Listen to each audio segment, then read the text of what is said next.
Hello everyone, welcome to my channel life with Mou Imran.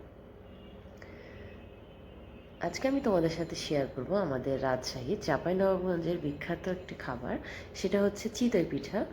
আপনারা সবাই চিতই পিঠা নামে চেনেন, কিন্তু এটা আমাদের রাজশাহীর সকালবেলার নাস্তা বলা যেতে পারে। একটু বড় ধরনের বানানো হয়, দেখতেই পাচ্ছেন কিভাবে বানানো হচ্ছে। এটা অনেকভাবে বানানো হয়। এটা চালের গুঁড়োটাকে খালি জাস্ট পানি দিয়ে একটু লবণ দিয়ে মিক্স করে নিলে লিকুইডটাই জাস্ট, এটা একটা যে প্যানটা দেখতে পাচ্ছেন, এটা একটা মাটির পাত্র। এটাকে আমাদের গ্রামে বলা হয় খোলা। তো এভাবে করে বানানো হয়। এটা জাস্ট এভাবে দিলেই হয়ে যায়। আর একটা বানানো হয় ঘুরিয়ে ঘুরিয়ে, এখন দিয়ে দিলেন, এখন দেখতে পাবেন কীভাবে ঘুরিয়ে ঘুরে এটা একটু ক্রিস্পি হয়। আর যেহেতু গোলটা একটু বড় সড়ো হবে, এই জন্য এইভাবে বানানো হয়।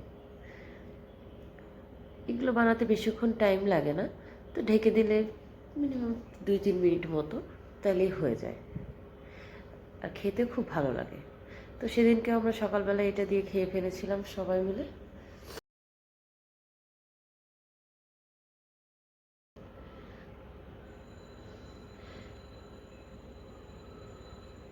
এই যেভাবে বানিয়ে ফেলা হয়, তৈরি হয়ে গেল।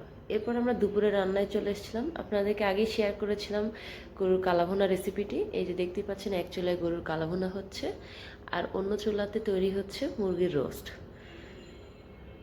তো এগুলো শেয়ার করলাম না, জাস্ট দেখালাম। মুরগির রোস্টটা এভাবে তৈরি হয়ে গেল, রান্নাটাও প্রায় কমপ্লিট।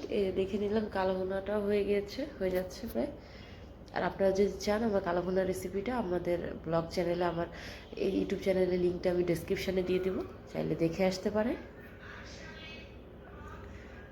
তো দুপুরে আরও মেনু ছিল, তো সব রান্না যেহেতু আমি ক্লিপ নেই নাই, তো এই দুইটা রান্নাই নিয়েছিলাম। এরপর আমরা দুপুরবেলায় সবাই মিলে খাওয়া শুরু করেছিলাম। তো তোমাদেরকে দেখিয়ে দিয়েছি কী কী ছিল। প্লেন পোলাও ছিল, দই ছিল, এটাও আমাদের গ্রামের বাড়ি থেকে আসা, শশা, কালাভুনা, মুরগির রোস্ট আর কুচি কুচি করে আলু ভাজি। তো খাবারটা অনেক ভালো ছিল। সবাই ভালো থাকবেন। আজকের মতো ব্লগটা শেষ করে দিচ্ছি। সুস্থ থাকবেন। আল্লাহ হাফিজ।